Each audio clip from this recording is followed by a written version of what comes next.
Music, so it's about whoops. They'll blanket you in Wi-Fi and profit off the radiation. Congregation collecting the people for that Satan. I keeps it blazing, cause I can read between the lines. I ain't blind, we unwind what they're really saying. Genetically modify what you're tasting.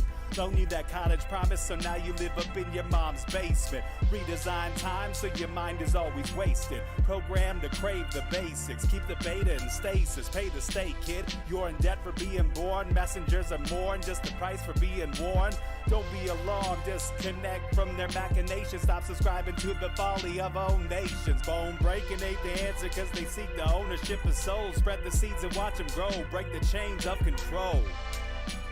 Break the chains of control.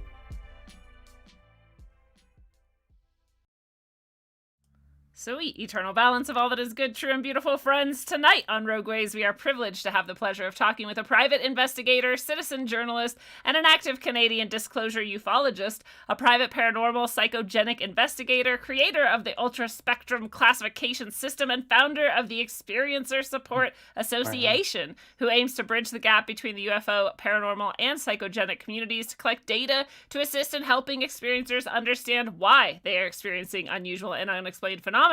Ryan, Stacey, welcome to Rogueways, and how are you doing tonight? Very excited about this. I'm doing very good. That was a pumped up intro. I like that. Thank you so much. I like to hype it up, make you feel really embarrassed before we get started, you know. I was like, who is this guy? Who is this guy? Yeah.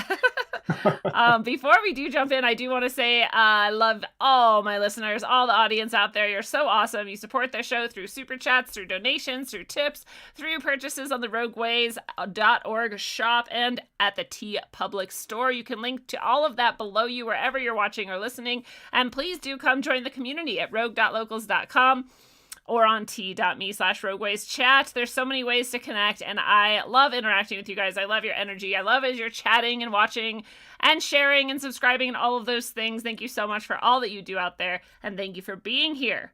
And finally, Ryan, the pointless question of the episode tonight, which is what I always start with, is what is your happy place? Happy place.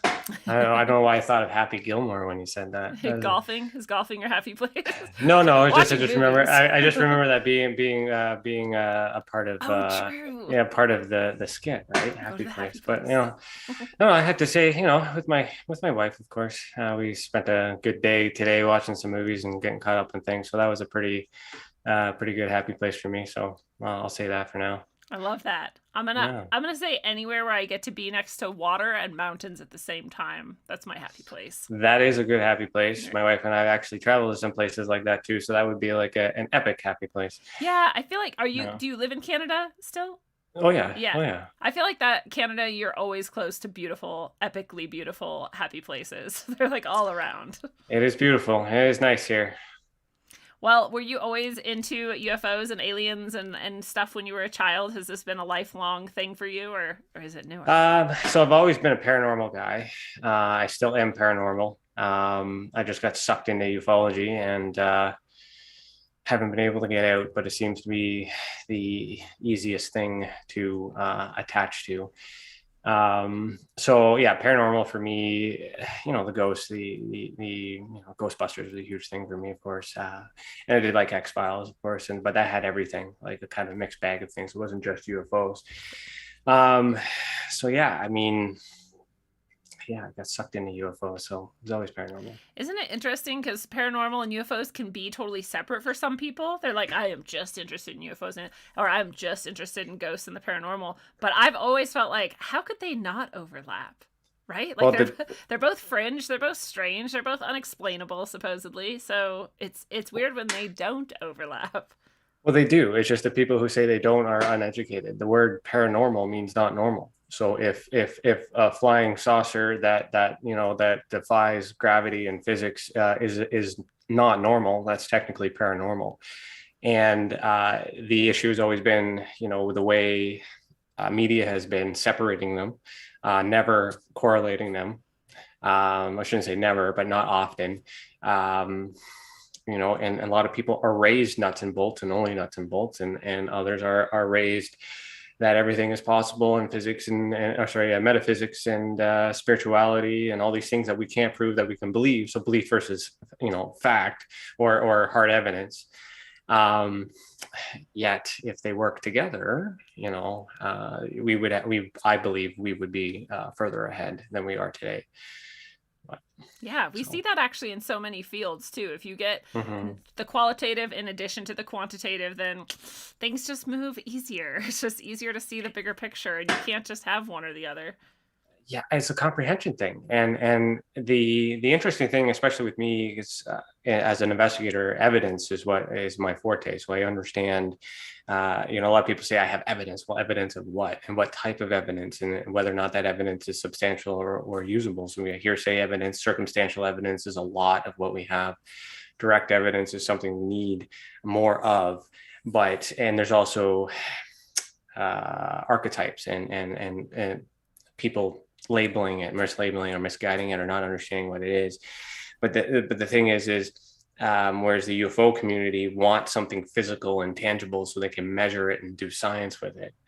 But yet you can still test, and do science with these things that we can't necessarily touch in this physical world, if you understand how to build a case, if you understand how to get different types of evidence for the same case. And if you're able to do what's called a compare and contrast, which you compare, evidence from other cases and overlap that. So, but the UFO people do not seem to have time to work, and they just expect quick results and immediate results. And if the experiencer approaches them and doesn't have something package that they could use to market or to sell, they turn away from it. Now with us, and with me spending more time with our experiencers in private, the advantage of being a private investigator is you don't really get to see what we do, which sucks in terms of there's a lot of talking, there's no showing.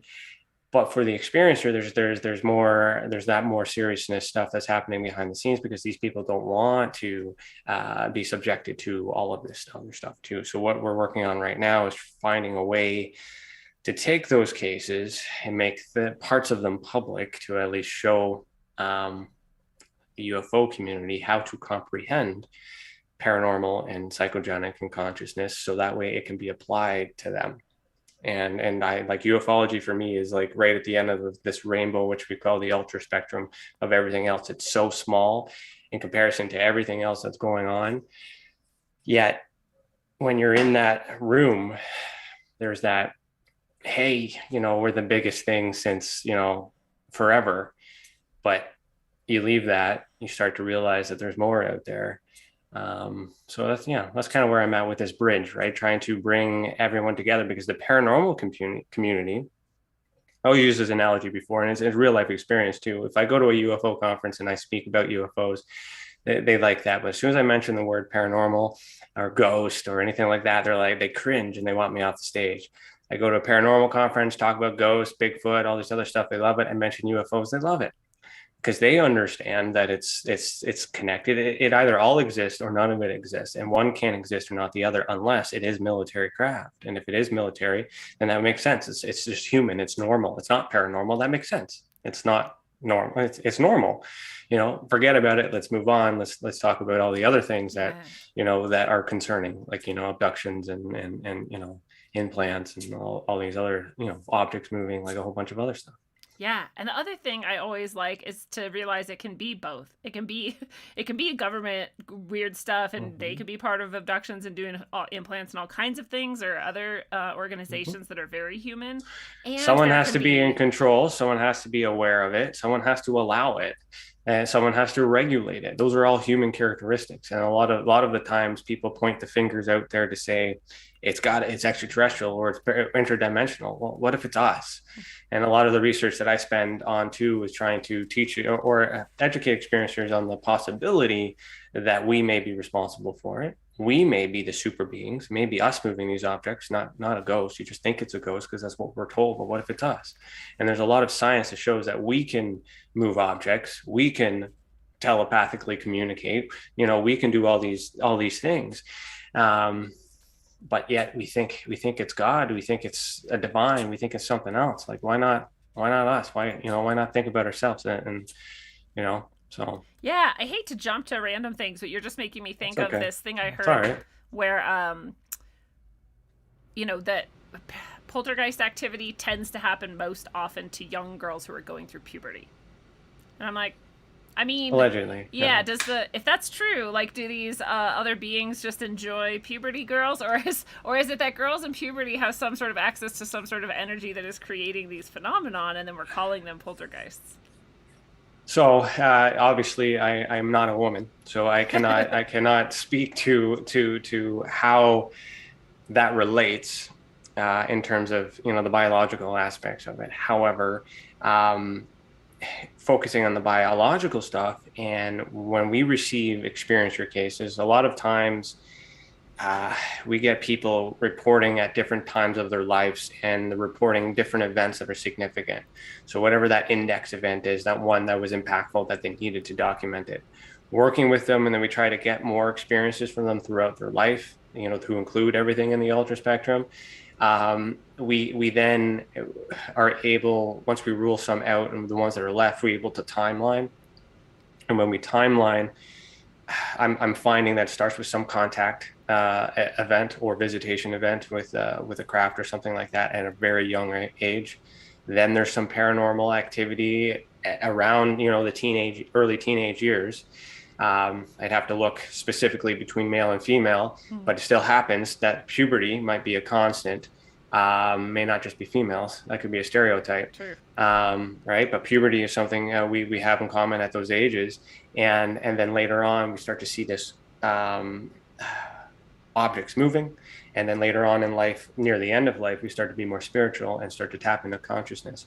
So the experiencer, when they report at the beginning, it's like, oh man, I just had this UFO event, and they think that's the only thing that they ever had in their life. It turns out they had a lot of other things that were part of the spectrum, but they didn't connect them. And when we connect them, that pattern is there, which leads me to believe and theorize that it's possible that it started with contact, whether that's alien or government.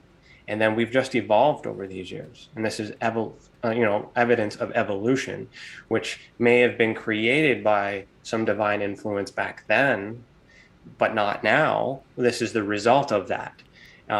So that's what my evidence is showing anyways to our or suggesting anyways. It's, of course, it's theory, but it's... Well, you just described my life, so I fit into your spectrum. Well, then you should make some reports and contribute to the research, and then compare. We can compare you to others, and of course, it'd be anonymous as well. We assign you an experiencer ID number at the end of the year if your cases end up in the unknowns, and then we introduce you to others that are in those categories, and then you talk to others to learn why you guys are the way that you are. And then the hope is, as I get more, I'll give you an example. I think I have 137 cases in the last 3 years, which I'm working on making public. So there'll be 137 plus 80, because I haven't done 2021 yet.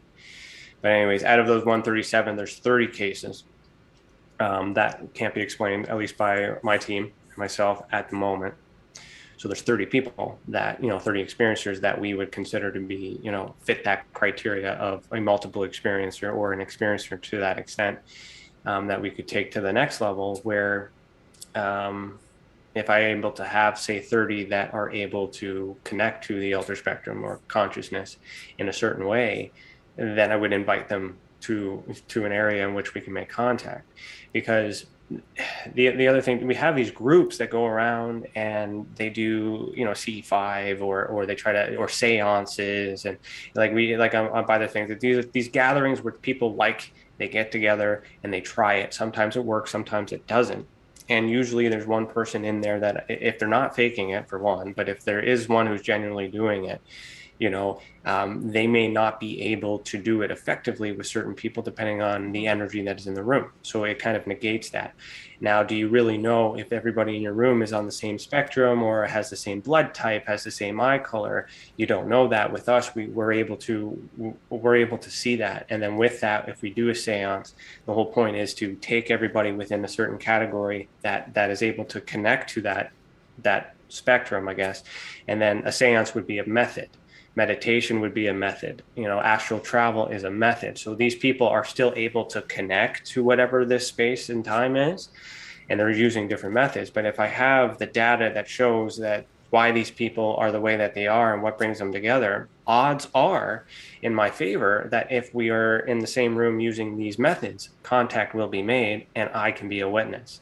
And that's an investigation. And a lot of people have spent a lot of time explaining that to researchers and self-claimed, ufologists and paranormal investigators that you need to learn how to actually investigate, not research and report. There's a difference. It's still good. It's still needed. And you gotta, evidence. Evidence is another thorn that people say they don't really understand evidence. So a lot of the things that I do is try to educate people on, take what you're doing. It's great. It's honorable. The effort is there. But if you just did it a little bit differently and you realign the puzzle pieces differently, you'd have the answer faster and quicker. And so that's basically where I'm at in this whole industry, is trying to teach those who are trying really hard how to do what they're doing better. Because none of them, to be honest, nobody's ever there's no education to teach people how to investigate UFOs or paranormal stuff.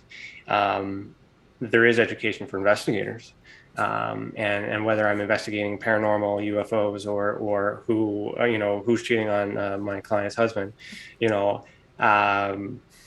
it's the same process. It's the same tactics. It's the same strategy, and it's all done privately. The reason why it's done privately is because eventually it ends up into court, and I don't want my name attached to it because someone's going to go to jail. So that's how I do my investigations. But lately, I've been under some scrutiny because show the work, and I'm working on that. So I'm writing a report called the Ultra Spectrum Paranormal Report. It'll be 18, 19, 20.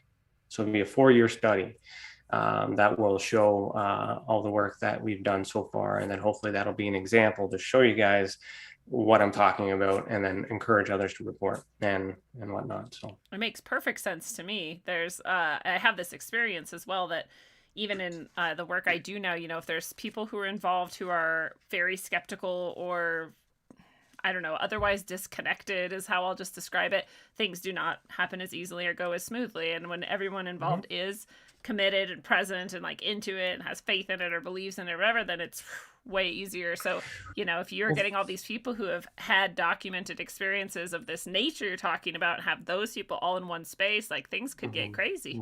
And most people don't know how to get evidence either. So the experiencer may not have time to pull out their cell phone and document something because they've just gone through something. Or they may not have it with them, or it may have been in their mind. So how do they, because they know it was in their mind, how do they communicate that? And there's a lot of risks and a lot of scrutiny that will happen with that when they try to say these things out loud. So there's a bit of that protecting stuff as well, but there's also trauma that is associated with this. So the first thing we do is we believe them. So I may not always believe that what they think has happened to them is what happened to them, right. But I do believe that an event had occurred, and we're trying to figure out what it is.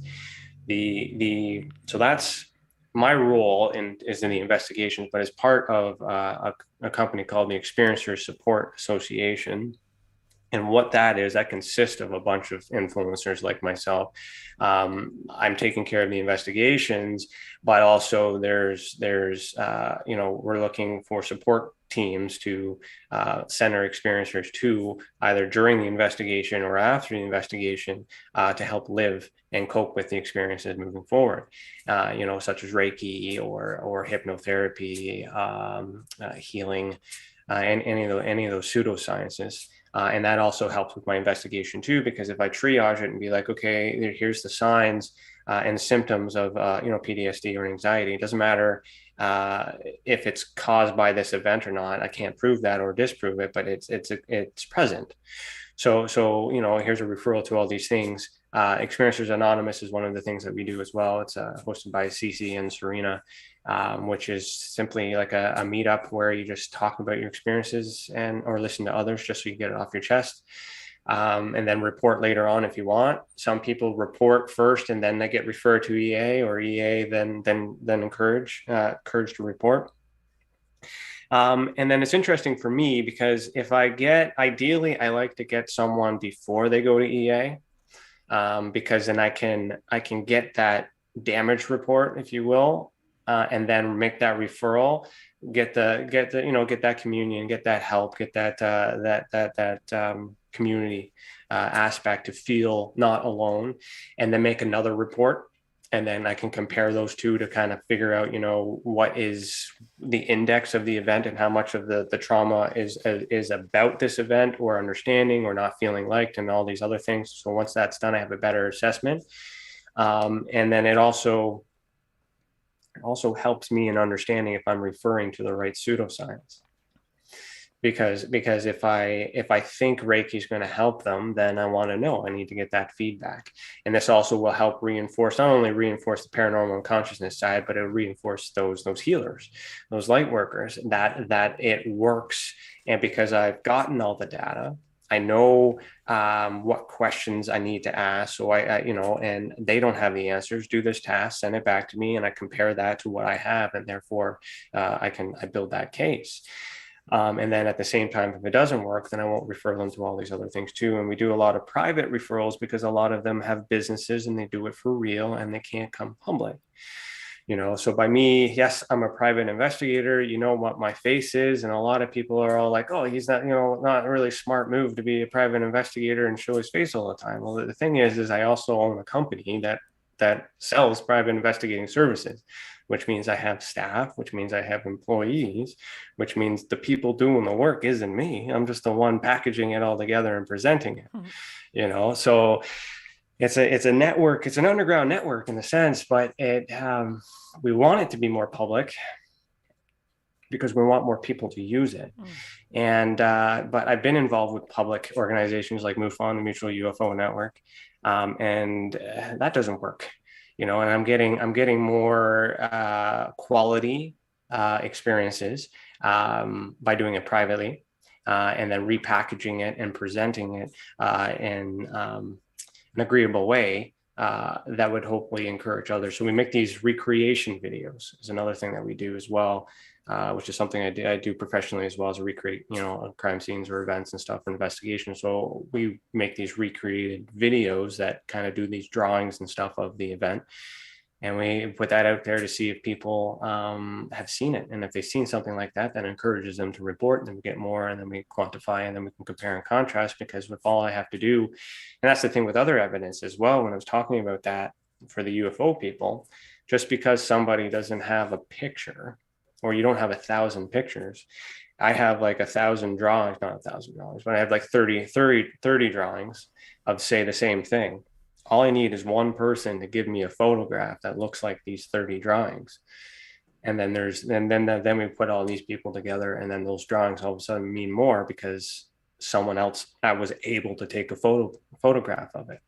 And then that's how you build that case. And then that gets linked to a declassified document that I found, while asking for information from the Canadian government. And then you link all these types of evidence together to build your case. And then what does that mean? That's when you go to Parliament. That's when you go to our leaders. You don't protest. You don't write letters. You don't badger them. You build the case. You show them the science. You show them the evidence. You bring the people to them, and you ask for answers. And you don't bring the alien question up. You don't bring the ghost question up. You just bring up the facts. This is what's happening. It's happening to more than one person, many people all over the world. No one has an explanation for it. Is there any science? Is there any money and any secret projects that are going to look for the answers? And even if it's so a lot of people don't understand the industry. And I also spent a lot of time as an investigator and recently coming out about a couple of weeks ago. I've kind of been quiet a little bit on my stuff on Twitter, mainly because that was a job. I was on Twitter deliberately for a long time, investigating the people that are involved in ufology, because I was trying to understand who knows what, who's telling the truth, who's selling books, who's just marketing, all these other things. And I've been able to reach Lou Elizondo in the sense of he knows who I am, and there's still no evidence either way on what side he is. And the thing is, people like him, people hate him, people like Stephen Greer, people hate Stephen Greer, but there's no evidence to suggest a reason, a solid reason as to why they did a thing. People like the thing, people hate the thing, and then there's a whole bunch of this huge social thing. Right. So in order to bring everybody together, have to understand why we're in this mess in this first place. And that's because a lot of people are gullible. A lot of people don't fact check. There is no regulations, which is why I created the ultra spectrum classification system to regulate data. And that's also why through TESSA, my company Black Lake can investigate fraud and crime reports if people have evidence of that, because whether they're influencers or not, people still have rights. And if these people are being abducted, that's a violation of rights. So I look at this as a crime element. I'm not looking to figure out, I'm not a scientist. I understand citizen science. I'm doing citizen science and citizen journalism simply because I didn't go to school, but I still understand how the processes work. But I'm trying to figure out who and what and why. And then once I'm able to figure that out, and I have more evidence to suggest that this is all, a majority of it is human. Because if you take a look at those who are able to communicate or get communicated to, that's a direct line. And if contact needed to be made, they will they will do it in that way. It's been proven. It's why are these people able to connect and others aren't, is what I'm trying to understand. Because to see the physical beings, which we'll never see if they don't exist, or at least in this realm, right? So if they exist in an interdimension, then, and why are they choosing to communicate with these people?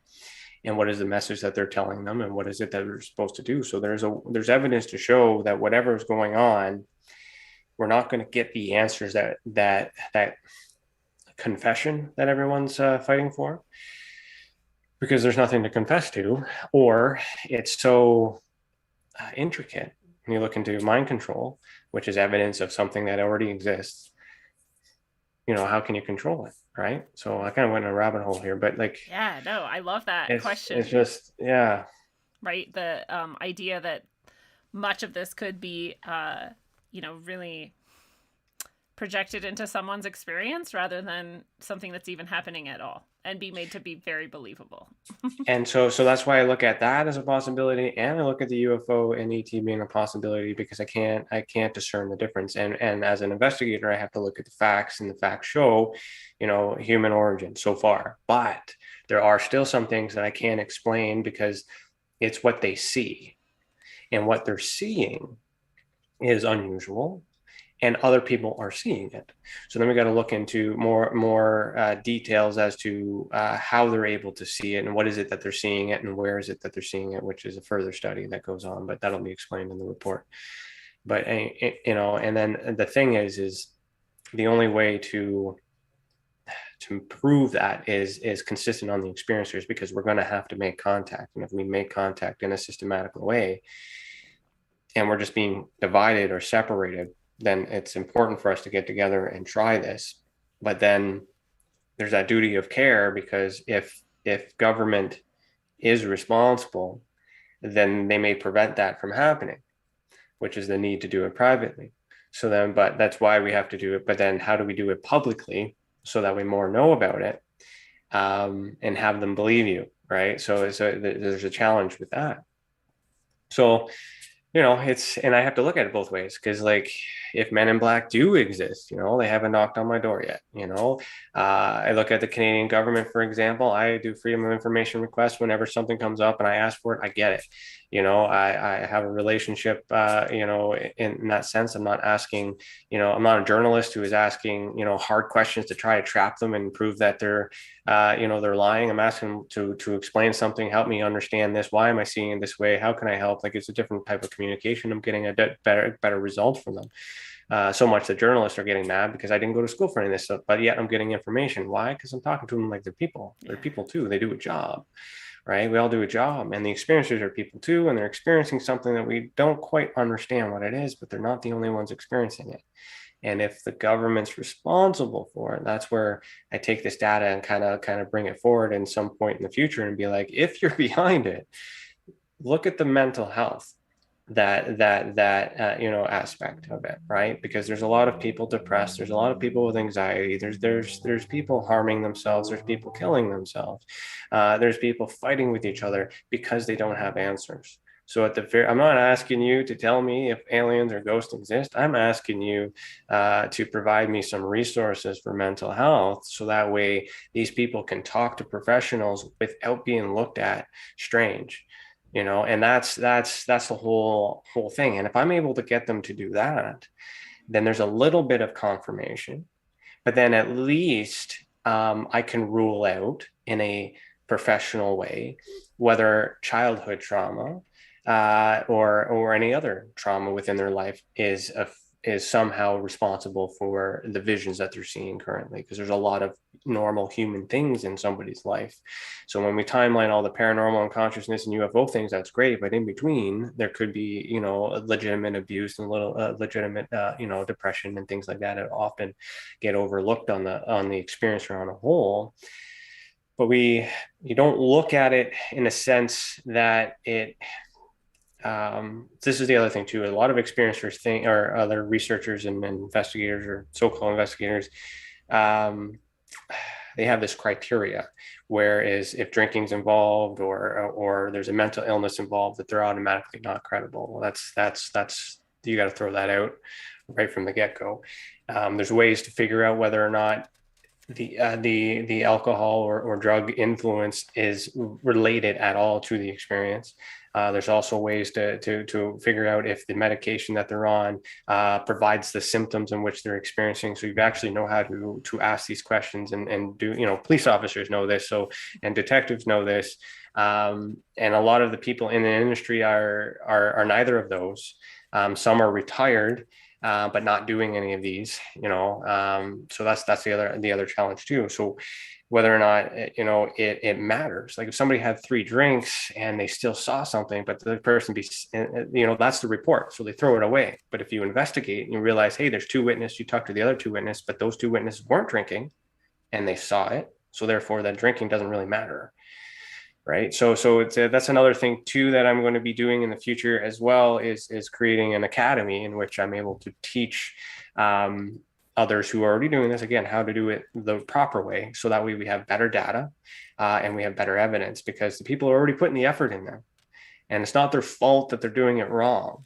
And they're trying, and there's a group of people that will follow them, and they will listen. And even people listening to us right now, this is something, you creating this event for us to be together is helping people, and this is all part of it. It's all doing that too. But it's the science, and the scientists can't do their work if the data isn't collected properly. And that's why the scientists are getting so mad right now, because the experiencers aren't providing good data, but no one's showing them how to get the data that they need. Yeah. And that's where we come in. It's like you're mad at the toddler for making a finger painting, but you never gave him a paintbrush. I love that. Yeah, that's a good one. I want to thank Dan Jones for the tip in the Rockfin chat, and I want to say to Dakota, I want to share his comment with you. He says, I have a deep gratitude for people that gather physical evidence of the metaphysical, because I am completely incapable of doing exactly that. And I think a lot of people feel that way too. I know I do. I've never been able to have a shred of evidence, but I also have never been attached to caring whether or not anyone hears my story or believes it or not. And so, Well, but it would be yeah. so cool if I could provide some evidence, right? I would feel happy for that, to provide that for people. And so I appreciate that along with Dakota. Yeah, I appreciate that too. And a comment on that. First of all, Dan, thank you for that. Dan Jones is a follower of mine, and he used to be thank you, one of Dan. my MUFON Canada guys. So right on. Good to see you, buddy. Um, to touch on that too, that a lot of people do think that they don't need answers. They think it has to be investigated because they want me to tell them that it's wrong. Because that's what most people do, is try to debunk it or try to say it's not true. And so a lot of experiencers have a hard time going through that, especially because they believe it and they don't want to be. They know, but even if they know, are they sure? And are they sure what they're communicating to is what they think they're communicating to? I never pretended to know. But by you already having an experience, you were able to help others who don't know, who aren't comfortable. So I would encourage those who have already had experience. Maybe you don't, because there's a part in there that tells us what you want us to do. And if you don't want it to be investigated, you can just simply say so. We'll still work with you to get as much evidence as possible so we can build the case. But we don't, we don't have to go the next step further if you don't need it. We don't have to provide the resources if you don't need it. But it still helps because it's learning about you as well, and comparing that to other people. And yeah.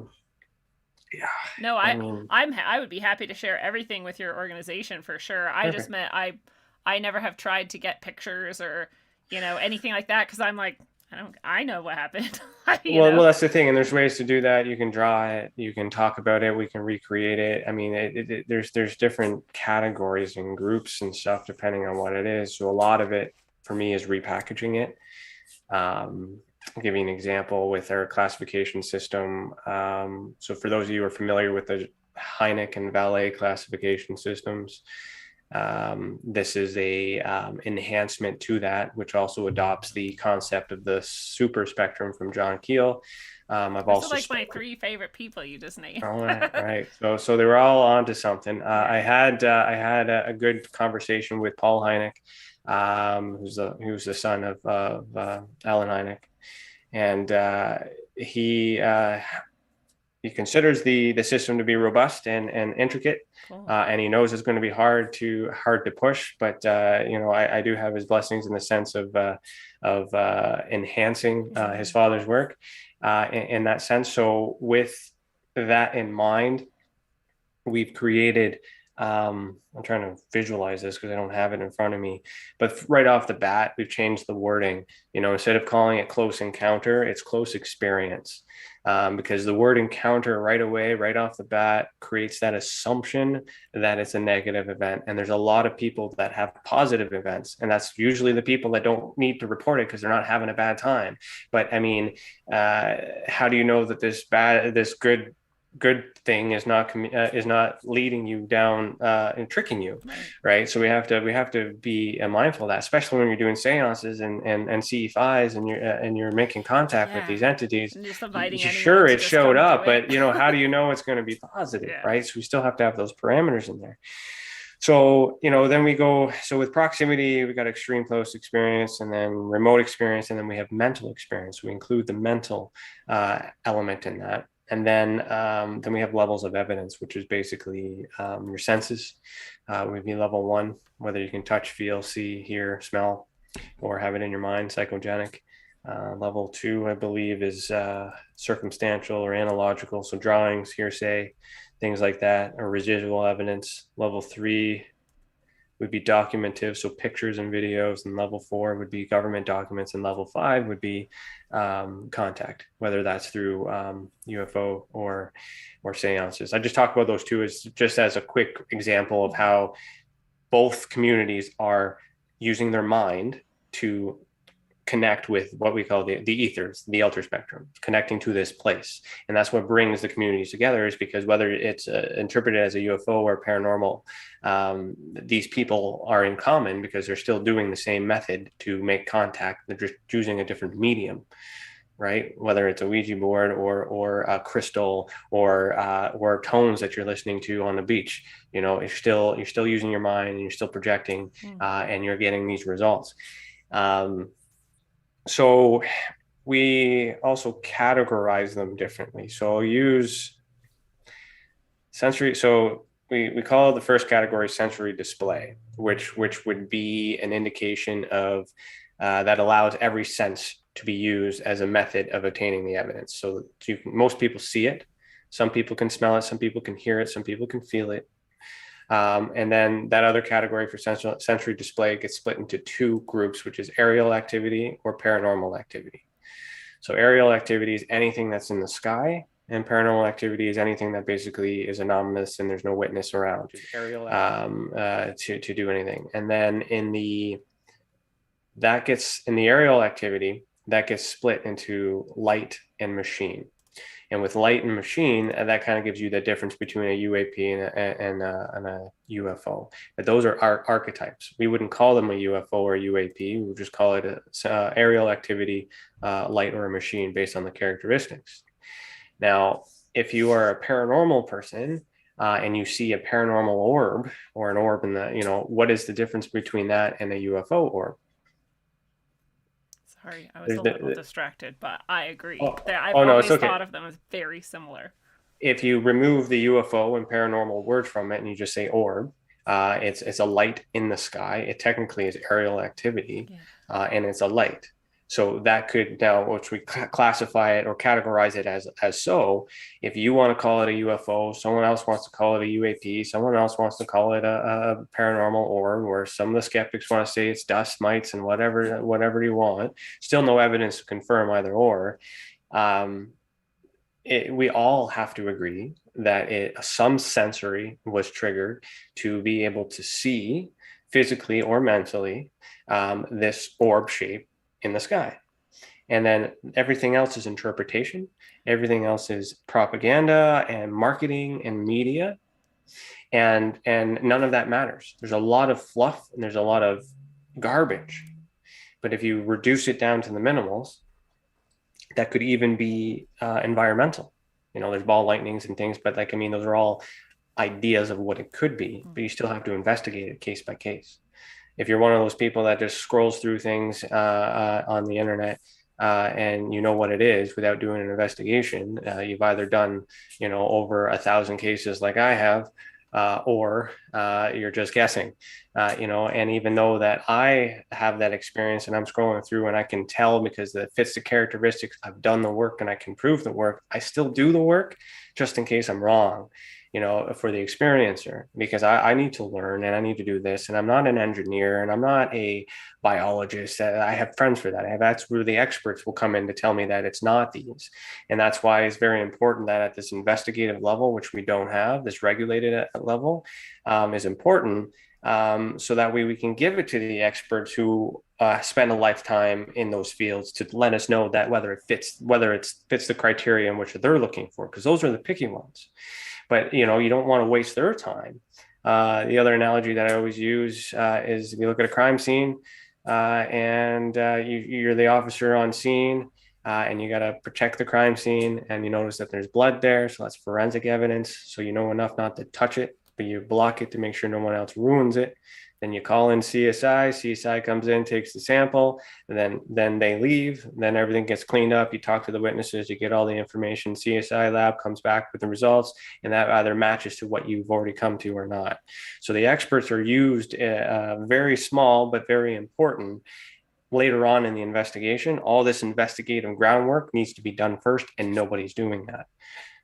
It's all, and then the experiencers, they're trying to do it themselves because they don't have anything. And they're asking the questions and they're looking at these people that claim to have the answers and they're believing them.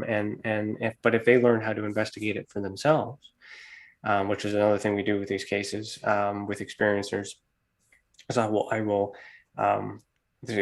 thing too is like you don't have to pack a go bag and travel halfway across the world to this alleged haunted location to see the ghost that this experiencer told you about. if they tell you that something happens and you know what you need to do, communicate with them, ask them to recreate the event, take the pictures. If you need daylight photos, don't go there during daylight. Ask them, tell them to take a daylight photo for you. Tell them how to do it. Make sure it's not tampered and all that way. Transfer it over to you so you can continue to do your work. So there's a lot of things that can be done, which is why I focus on Canada, but I help in USA, I help in the UK. I have some friends in Australia that I assist, all these methods. I can't afford to travel all the way every time on that, but I will travel once the data is collected, because that's going to give me my own hotspots on data I can trust, because I put it through this regulated process. And then by publishing this report, the goal is to teach others my way of thinking and to educate others on how to do it, and also give opportunity for those who really hate me to show me that I'm wrong. And with that, I will learn as well, because there's not a lot of people helping each other. Yeah, right. So I'm sure not a lot of people show their work. There's a lot, there's pictures and there's drawings and there's things like that to link, because no one does case files. They do either white papers or they do research or novels or books. Now they're all important, they're good, but that's like, you got to have the data to talk about. And if you don't have the data while you write the book, it's just opinion. It's wasted. And if you're looking at government documents and writing a book about your opinion on it, it's still opinion. Unless you are the person that was there and you're the original witness. So it's really, that's my assessment of the entire world. I like ufology and paranormal communities, mostly UFO. That doesn't mean that there aren't any gems out there. It's just in my circles and the people I've connected to, I've yet to meet anyone useful or helpful for me. So this is also a call to arms in that sense, that if you're one of those people that I need and that I'm looking for, send an email, admin@testacan.org, and then I can let you know how you can be a part of the team. I do have private resources, but it's mainly because they own the business. They've done it for real. They're doing it for real right now. But they can't come public because they'll lose their job, or they're afraid they might lose their job. So, which is why I'm in a sweet spot, because I own my own company. I have the tools and resources that a police officer would have access to, in a sense, in some cases, not all. And I'm not government regulated. I'm regulated by the government, but I'm not controlled by the government. So I'm free. So in that sense. So I'm also hoping, that's why through this book too, to encourage others to come forward. Because if the men in black exist, come knock on my door, but they haven't yet. They seem like the same type of phenomenon as many of these things. And the one time I had an experience that might have been what people consider a man in black experience, I don't even know if that was real. It had a very deep cloud of non-reality to it, but it was in the middle of the day. My friend was there. We were riding horses. Like, it was normal. Then he came out and the interaction is fuzzy in my mind, and then he left, and then that whole thing was weird, and then it was normal again. So it's definitely like its own little pocket of experience that doesn't really mix with the rest of my waking experience, and I can't really explain that. So have you seen it before after that? No, it was the one time that I encountered I remember encountering something that might have been Man Would you be able to remember enough that you could draw it? No, because I was, I know what I see in my mind now, but it was so long ago that I'm sure I've updated his face and features and things, I do have a lot of shadow figure type things as well, and there's a lot of names for those too. It wasn't a shadow figure. It was definitely in the middle of the day. He was wearing a suit. He had the earpiece. He, was very official feeling. He was asking questions and all of that sort of stuff. And at the time, weird. I had no idea what Man in Black was or any of this stuff. We were riding horses, and he just popped out of an abandoned cabin, and then just asked us this. He asked us, have you seen this? And I think it was a person. It was a picture of something. He said, have you seen this person or thing? I barely remember. That's what was so weird about it. And the other weird thing is we didn't acknowledge it happening. until we didn't talk about it, or like neither of us was like, wasn't that weird that a guy in a suit just came out of a cabin in the woods and asked us a question and then left? Like, we didn't even. So that was Well, weird too, and it was just that is very weird. weird. A lot of people think like that too, because it's like that's strange and pass it off Yeah. and they go and they don't really know if that was just a thought or an actual experience, and is it really paranormal? Maybe it is normal. Could have been And normal. we're Could have been just a and we're guy just not. Yeah, investigating you something. might have just saw a memory, residual energy. Who knows? Like, I mean, are you? Well, how do you identify? Are you like a medium or a psychic or anything to that sort? Yes. Okay. I Okay. don't have a label because it's all the Yeah. same thing to me. But yes. Yeah. So you have the gift, you have the ability to sense. And it could have just been one of those moments, and maybe at a time where you didn't know you were able to do so. So you got to look at the timeline. Look That's at true. that's where you were then. Look Yeah. at where you are now, and then think about evolution. True. Did you have anything happen to you at an earlier age? Any contact? Any visitation? Yes.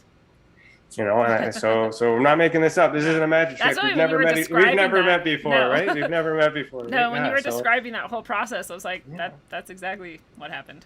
And the thing is with us being divided, is, and a lot of my negativity and aggression has come with me dealing with people in the UFO community because of the ego and the manipulation and the unwillingness to expand. Yeah, it's that sureness, like this is it, this is Yeah. all it is. I know for sure. How dare you Yeah. talk to me? And I really appreciate your. It's refreshing to have your open-minded view of those Oh, things. yeah. And I mean, so I get a lot of that and I add a lot of pain because I don't want to like forget about them because they're experiencers too and they need help, but they're difficult. Yeah. And it's more comfortable talking to the other side. But that's why I have to understand them and bring them together. That's the same thing as, people who believe the earth is round and some who believe the earth is flat. The people themselves are fighting for the same thing. Yeah. It's just, and the shape of the earth doesn't really matter. It's just a difference of an opinion. One just happens to make some angry and the others, Yeah. that's the thing. But for the UFO people, I always say, if you really want evidence to prove that the moon landing was fake, talk to someone who believes the earth is flat, because they do a lot of research to prove that, because they think that NASA's lying. And if NASA's lying about the moon landing, then they're lying about that. So these people that get insulted and made fun of all the time because by these people who don't actually understand the whole entirety of that community, it's nonsense. But if they are able to communicate with each other in a healthy debate, they'd be able to learn from each other. And then it's somewhere in the middle. The truth is always in the middle. Middle path. But we got to de-escalate everything first. Yeah. Right. So you never investigate right away. You de-escalate, and then you build your case, and then you pass it off to the court, and then the court will decide. But we don't have a court. The court legal system that we have is the internet, and whether or not the people buy into it or not, and that's not good. And that's kind of what I'm building towards too, is to create that system. And again, with the science comes in, there is no need for science right now, because in my work, because these experiencers aren't subjects. Like, they are human beings. They are victims in many cases. They are gifted, but they think it's a punishment. Like, there's a lot of social issues that go around with what they're told and what they're not even allowed to, in some cases, be themselves. And if they are able to sense, people who have passed, that is an asset to me. If I'm looking for missing persons, if I open up a case file or a closed, a cold file, and if you're able to tell me where the body is, in order to, the investigative process would be done in a similar manner where, you could lead me to that. And if you led me to it, then that proves that you have some sort of ability that was able to do that, or you were the one responsible and you're just confessing to it. Yeah. So there's of course all those other things.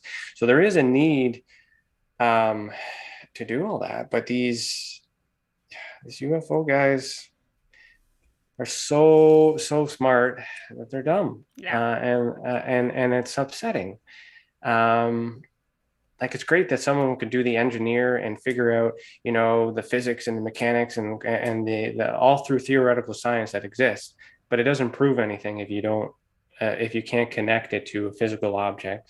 It doesn't prove anything if you can't find the person who is responsible for it, or do a background check on who's done it. So there's a lot of effort for nothing, and it's tough because I and I'm talking in general. I'm not talking to them. It's just what I value in that is the effort and the willingness to help others. And some do believe it, and some do need to hear it. But the experiencers, the ones who are listening to us right now, like as an influencer, that is a great responsibility, and which is why I'm going back and forth on the line, because even though I'm positive and sure on some things, I'm still unsure, and I need the experiencers to decide for themselves. But there are cults. There are it's ugly, and that's by me doing it privately.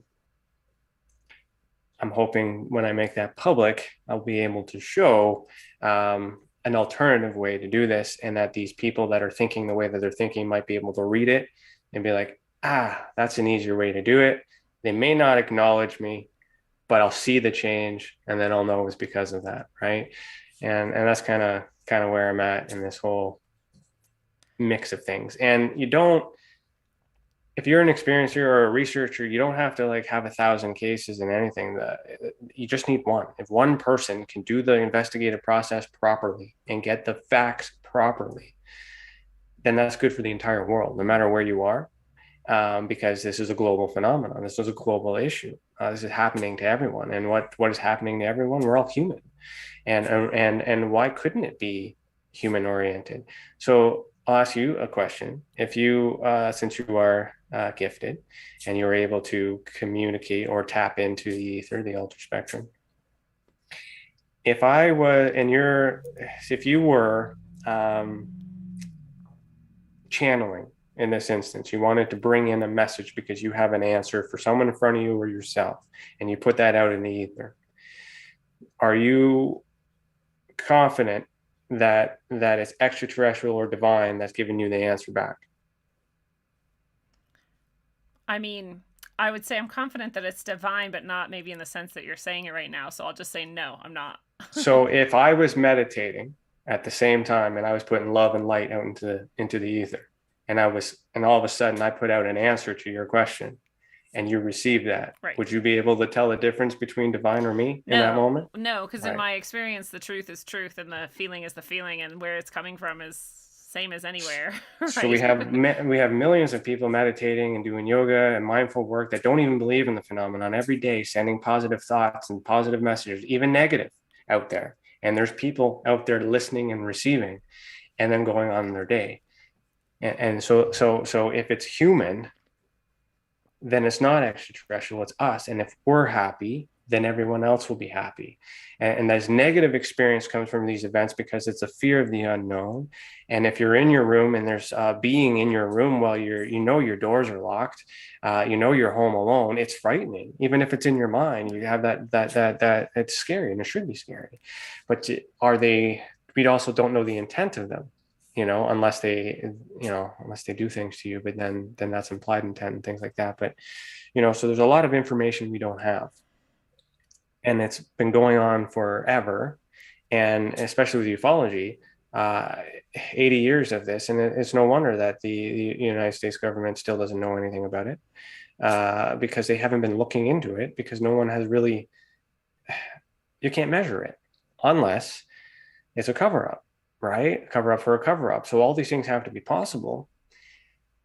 But then there's the why.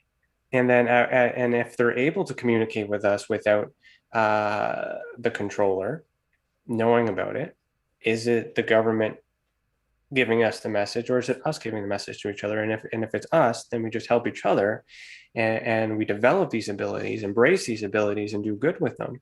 then that's how we'll evolve. And if you look at the world, the way that it's changing every day, there's a lot of bad right now, but that bad's got to happen before it becomes good. And whether you look for it or not, side or no side, it's a thing that is happening, which means that after this, things are going to change. And in order for things to change, it should be better so these things don't happen again. And anger and miscommunication and a lot of these negative thoughts is what leads to these negative actions. So we need more love. And we need, and that's why it's an association, to bring more people that can educate and bring love. So Serena Dracis is one of the people on our team as well, and she's a healer. She writes books to teach people how to develop abilities, and encourage them to do that. Cece as well, helping with Experiencers Anonymous to allow people the chance to speak and share or just listen, and funnels them all to the right people. Of course, me doing the investigations. We also have Dave Pacella, who's on our team, who gives our horoscope, or not horoscope, astrology. They can let us know how we should be feeling according to the stars and things like that too. Like kind of a sense of that this is normal, but there's still science behind it. And all we're trying to do is create that world that we all the experiencers are looking for. They just don't know it exists. And even though we're trying to create that may not be the best place for them, because they know what they're looking for. But with everything I just talked about, that's the reason why I created this, because I know it doesn't exist and I know that it's needed. And part of these things like this and opportunities like this is to create that awareness, to know that there are people out there that care. And if you do have groups that do the same, then that's great. But if they join the association, then our reach becomes their reach, and then we expand and we touch more people. And then there's other places. Ufology. Here's an example. I'm a Canadian. Are you American? Yeah. So why am I not circulating in Canada, talking about Canada in Canada? Because American ufology is also predominant here in Canada, but we have UFOs too. We have lots of things. We were in the same Cold War. We're in the same, we have the answers that you might be looking for, because our documents have been released and they haven't been, And you have way more Bigfoot. yeah, allegedly. Yeah. But yes, that's true. So I mean, that's a problem of its own. I shouldn't. I'm representing my nation by being in an American community, but that's just the way the world works. We can't forget about home. Can't forget about your people. But you do. We're all connected, and we're connected through the internet. We're connected through all these other things. And I don't know where I was going with that, but basically saying, we're all benefiting from this. Basically, it doesn't end in Canada's doorstep. It doesn't end with this organization. More organizations can join you. Like you said, if they're doing similar work, then it'd be great to join up, especially with the standardization you're trying to bring and the education you're trying to bring. And you don't have to change what you're doing. Yeah. I understand what you've been doing, because I know you've been doing it your own way, and your own way for what you're measuring makes sense, but I can repackage that to a way that everyone who doesn't understand what you're saying will understand it. And so that way I can communicate to all of these people. So it's like Atlantis in that sense, where it was that network of all the communities, right? Everything just kind of went then, and then everyone dispersed and did their own. But it's that universal language, which is evidence, which everyone claims they have. But yet it's always like, look at the Tic Tac videos. There's evidence, but like it's grainy. There's watermarks. The metadata has been removed. Like, as far as a piece of credible evidence goes for court, that is the worst piece of evidence that anything could ever be provided. But yet, because the government says they don't know what it is, because it's a bad piece of evidence, they can't explain it. They don't have enough data. But because they don't know what it is, it implies that it's whatever it is that everyone's talking about. But it's still a bad piece of evidence, which justifies the need to create their own regulations and look into it. Because what also happened is proof that their transfer of information isn't safe enough, because someone was able to videotape and steal that information and release it. That is a crime, and that is a data breach for a company. So now they're making all these changes so that that doesn't happen, and everything that has to happen as a result of it, whether it was a noble thing for ufology or just to sell a book, in the future. Mr. Elizondo, if you're still tracking me because you're mad at me, love you. Not really, but the that's inside. That's it. Yeah, you don't like me. But anyways, I was going to ask you how many people hate you already just because you asked I'm questions. I'm the guy that everyone loves to hate. Well, it's just it's because you don't know if I'm investigating you, and I'm an investigator. I'm open about it, and I'm trying to find answers, and I represent experiencers who report to me privately, and it's my obligation to give them answers. And in order for me to tell them and lead them, because I'm that influencer to them, that's a lot of responsibility. So I needed to, I did enough on Lou to realize that he's not important. And that's okay. But if people believe in it, that's fine. He can do whatever he wants, but he's no different than anyone else. He did a thing. And my perspective of that is, again, is everyone involved in that is a data breach, and that information could get out to the wrong hands. That could go to adversaries. There's a lot of concerns with that. So the behavior that I see with the United States government responding to this seems to be normal for them, trying to prevent that information from ever happening in that way again. When they start to regulate social media, a lot of people hate that because they're taking their freedoms, but it's because a lot of people have been abusing it. So they're doing these things to prevent some crimes, that have happened in this way from happening again. These things are all necessary to do that. But now what's kind of good about it, through this becoming public, it's forced their hand to acknowledge it.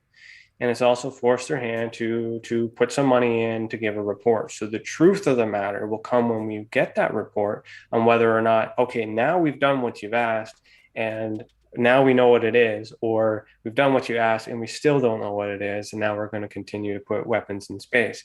It really depends on how they're going to do that. The issue is that you're not going to get confirmation or a confession from them anytime soon. Because if they say, yes, UFOs exist, that means yes, aliens exist, yes, ghosts exist, yes, Bigfoot exists. All these things have to exist if they say yes. So even if it does exist, it's smart for them to cover that up, so that way they don't have to explain everything else. And so that's not good for the experiencers. It's just, that's what these UFO people are making money off of, is this idea of this dream that's never going to happen. And but yet the experiencer is experiencing cause and effect by entities that may be associated inside some of these machines that may or may not be connected to these crafts. There's government, maybe they reverse engineered it, but maybe it's not even theirs. So that's the other stuff that kind of needs to be looked at, and that's why I'm trying to get enough data to create that mental health support. So at least I can rule out actual known mental illnesses in the, not in a way to humiliate or discredit the experiencer, but in a healthy way to make sure that maybe they don't have something that was developed by something hereditary that they were unaware of. And then with that, there's better information with that, and then we can still test and work together and try to evolve. Another, a very good example to show why that's needed. It's a bad story, but good example. I had an experiencer who believed that they were molested by an extraterrestrial at a very early age. So I take the report, go through the process, send them through EA. I talk and do whatever they need to do in terms of that to come comfortable with it. I collect the data. I get to the point where it's okay, there's nothing, there's no memories. So there's a good enough reason to suggest a regression. So I make the referral, the experiencer goes through with the referral. I give the regressionist a set of questions that I need to ask, or a certain specific time, nothing leading, just to bring them back to this thought.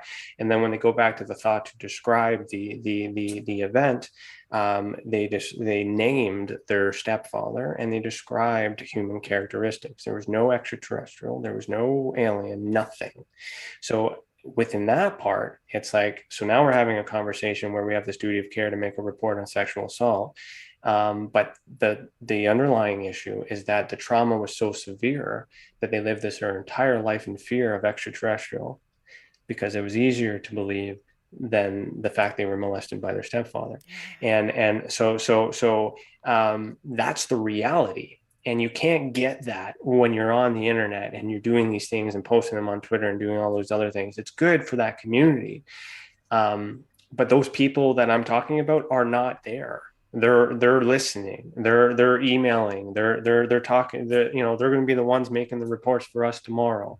I represent a very large underground community that is suffering in silence, and I don't have answers for them. I've done so much work and so much trying to understand what it could be. And that's why I'm frustrated, because there's so many people that have spent so much time and so many years and they're dying, but yet, or they're dead. And we're no further ahead in terms of evidence. So I'm catching on to this, 5 years ago is when I started, but I mean, I'm already caught up. I understand it. So now I'm trying to do the change so I can redo what's already been done with the original evidence. Which is the government documents and case testimonies and things like that, to hopefully I get to a result quicker.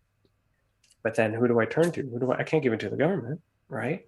So this community, the take home eventually is, once the pandemic is done, we're going to start to do little retreats and little community building things where we can meet and again just explore and try to understand each other. Try to understand why I'm able to see an orange light when I meditate, but this person's able to, snap their fingers and it's present. What makes you guys different? Learn from each other, and without while believing in any faith, believing in any description or archetype, but also accepting and understanding that we're not alone and we're all connected and we're experiencing something. And if we're all together in the same room trying to make contact, the results will be high. And the same thing, if you bring a lot of people together in a community called like UFO Twitter, if a lot of them are negative in kind, bots, trolls, and yeah, but you are the company you keep, right? And it's no different. It's just there's a lot of love on where we are, but there's a lot of pain in the real world. Mm-hmm. And I do what I do, trying to, without any answers. And yet by me doing this and talking this way, that gives me more responsibility. So it's like a double-edged sword. But if somebody, I don't know, I'm just trying to do some police work, if you will, that's missing. There's a lot of very good reporters, a lot of very good scientists, and a lot of good researchers out there and investigators, but they're just trying to do their little piece of the pie and sell their book and do whatever, because it's never going anywhere. But in their communities, it's great.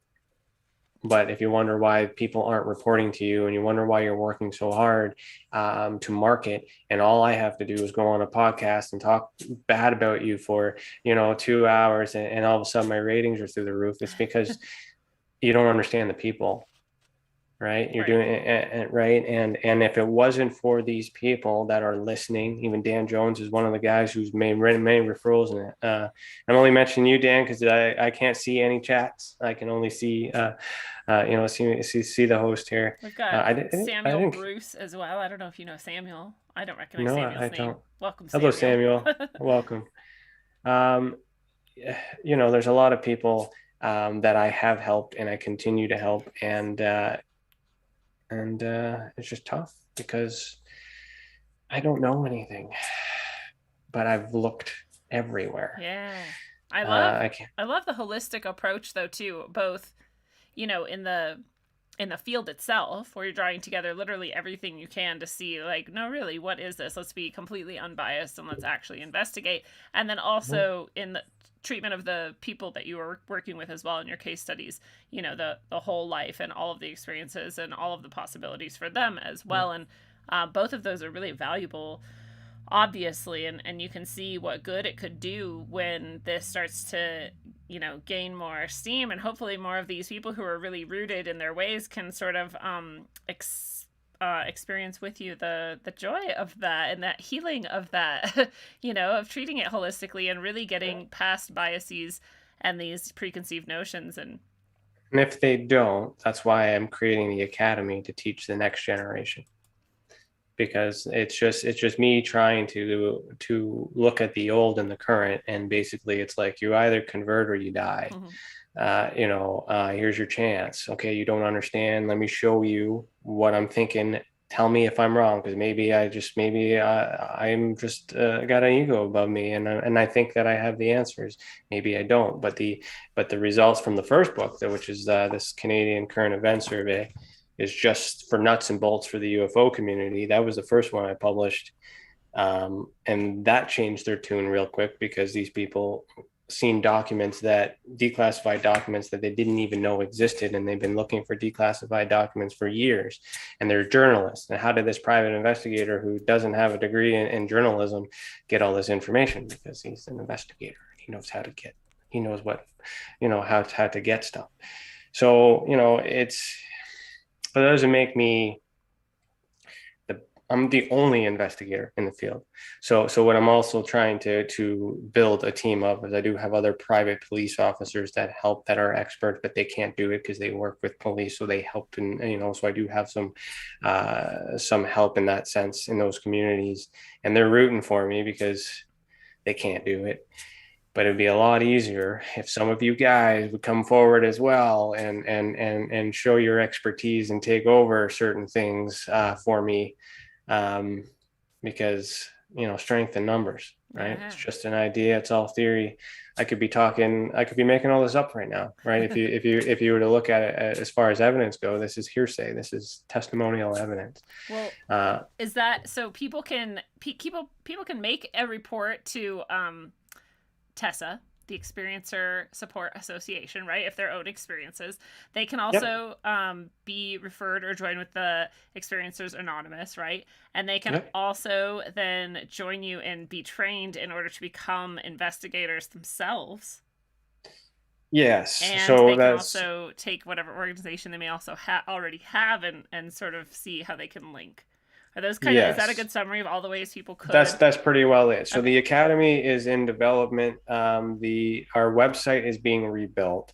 So if you go to the website right now, tesacan.org, and click submit a report, you can use it, but the report system is kind of being a little picky. So if it doesn't work, just email us, admin@tesacan.org, and there's another way to get the report for you.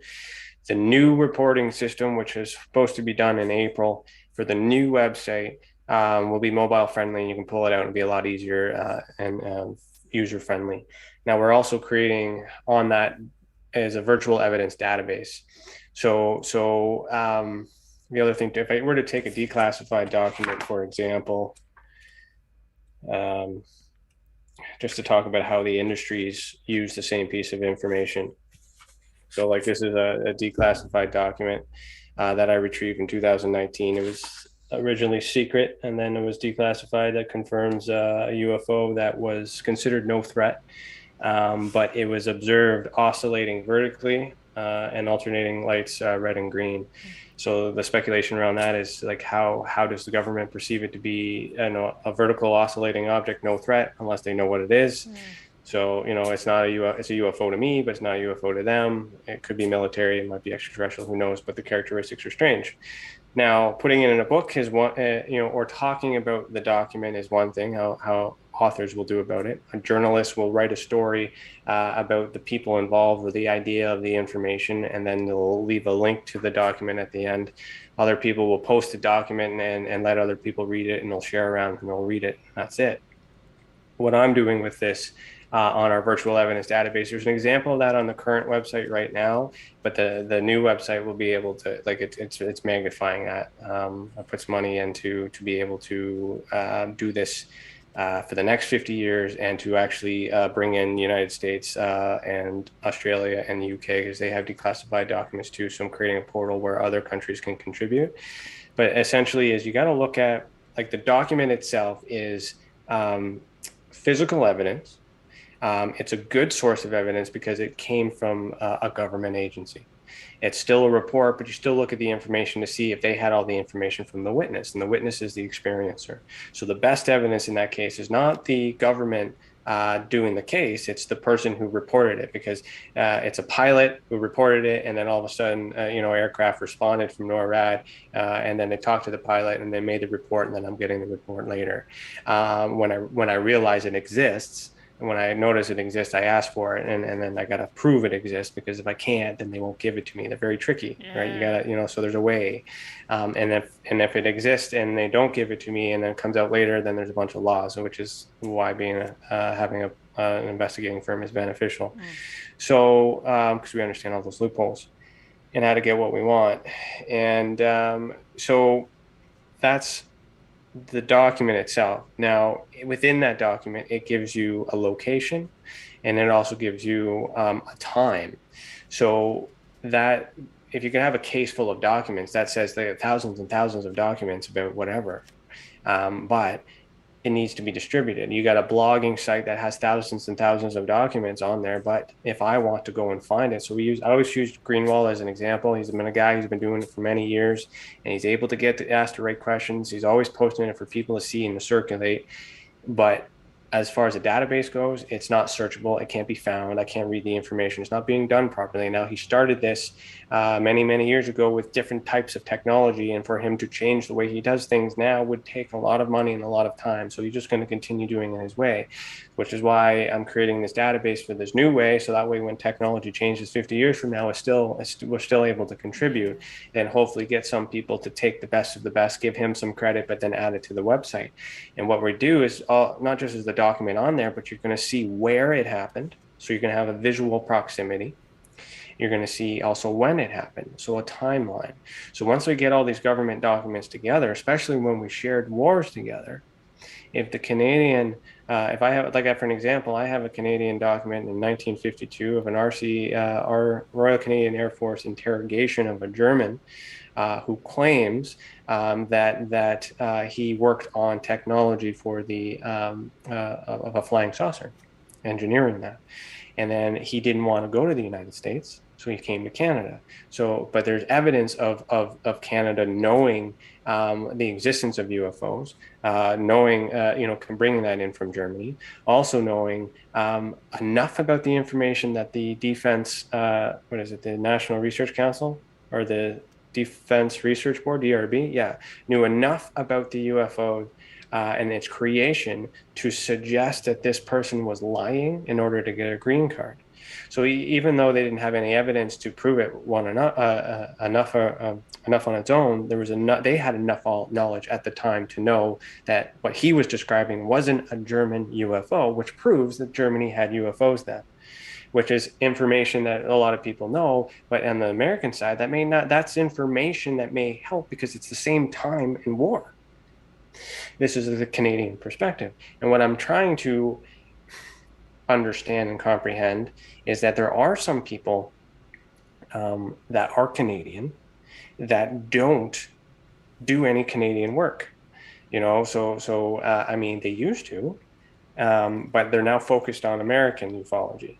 Now, is that because that's where the money is, or that's where the clickbait, that's where the attention is? But at the same time, because Canada, that document I have is a service document. It's a communications for, what is it?